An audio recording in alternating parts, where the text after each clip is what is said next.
আসসালামু আলাইকুম, সবাই কেমন আছেন? আশা করি সবাই বেশ ভালো আছেন। তো আজকে আমি রান্না করলাম রাতের জন্য কি, আজকে শিম ভাজি করব, সাথে মাছ রান্না করব। সেটা আমি আপনাদের সাথে শেয়ার করব। তো প্রথমে আগে ভাজিটা করে নিব।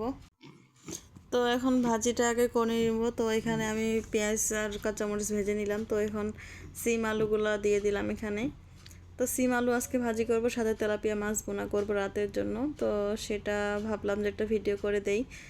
তো যাই হোক, এখন ভাজিগুলো সব দিয়ে দিলাম। এখন একটু হলুদ গুঁড়ো আর লবণ দিয়ে দিব, দিয়ে এখন এটা ভালো করে ভাজি করে নিব।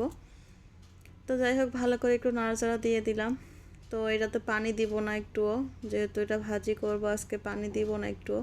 এটা শুধু ঢাকা দিয়ে আমি একটু একটু করে জাল দিয়ে এটাকে ভাজি করে নিব। তো ঢাকা দিয়ে রাখছিলাম, তো দেখলাম যে লেগে গেছে নিচে। তো যাই হোক, একটু ভালো করে নাড়াচাড়া দিয়ে দিলাম।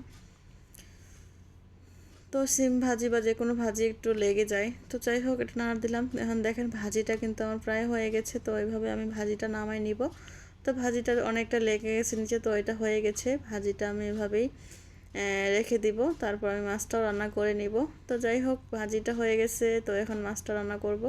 তো এখানে কড়াইতে তেল দিয়েছি, তো এখানে পেঁয়াজ কুচি আর রসুন কুচি দিয়ে দিলাম, মানে থেতলানো।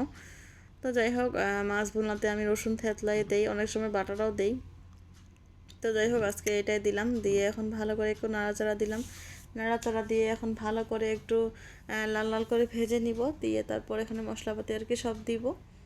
তো যাই হোক, এখন এখানে একটু পানি দিতে হবে, একটু ভাজা হয়ে যাক, তারপর এখানে একটু পানি দিয়ে দিব, তারপর এখানে মশলাগুলোও দিব আর কি। তো আমি খুব সাধারণভাবে রান্না করি, এত ঘুরপেচ করে রান্না করতে পারি না। যেভাবে রান্না করি সেভাবে আমি আপনাদের সাথে শেয়ার করি, কারণ এত পেঁচালোভাবে রান্না করতে পারি না, খুবই সাধারণভাবে রান্না করি। তো যাই হোক, একটু পানি দিয়ে দিলাম, দিয়ে এখন এখানে জিরা গুঁড়া, মরিচ গুঁড়া, হলুদ, লবণ সব দিয়ে দিলাম, দিয়ে এখন ভালো করে মশলাটা একটু কষাবো। তো দেখেন মশলাটা কিন্তু কষানো হয়ে গেছে। তো এখানে মাছগুলো আমি দিয়ে দিলাম। তো আজকে মাছটা ভাজবো না, একবারেই কাঁচাই ভুনা করব। তো যাই হোক, এখানে আমি অনেক সময় মাছ ভাজি না। আমার কাছে মাছ ভাজলে আসলে আসে না মানুষের রুচি। তো আমার কাছে মাছ ভাজাটা একদম পছন্দ না, কিন্তু আমার হাজব্যান্ডের মাছ না ভাজলে ও খাইতে চায় না।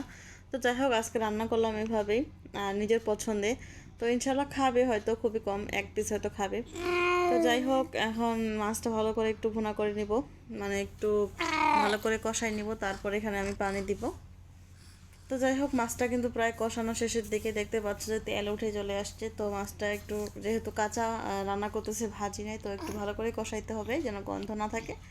তো এখানে আমি পরিমাণ মতো পানিও দিয়ে দিলাম ঝোলের জন্য, যেহেতু একটু ঝোল ঝোলভাবে রান্না করব। তো যাই হোক, পানি দিয়ে দিলাম, দিয়ে এখন এটা আমি ভালো করে নাড়াচাড়া দিয়ে দিতেছিলাম। নাড়াচাড়া দিয়ে এখন এটা আমি ঢেকে দিব, এটা হওয়ার জন্য, বলক আসার জন্য। তো বলক চলে আসছে, এদিকে আমি ধনে পাতাও দিয়েছি। তো ধনে পাতাটা দিয়ে এখন একটু বলক পেরে নিলাম। তো যাই হোক, এই তো মাছ ভুনাটা কিন্তু হয়ে গেছে প্রায়। তো সবাই ভালো থাকবেন। এতক্ষণ তো নতুন একটা ভিডিও নিয়ে আবারও হাজির হয়ে যাব আপনাদের মাঝে। তো মাছটা আমি এভাবে ভুনা করে রেখে দিলাম। তো যাই হোক, সবাই ভালো থাকো, কথা হাফেজ, বাই বাই, টাটা।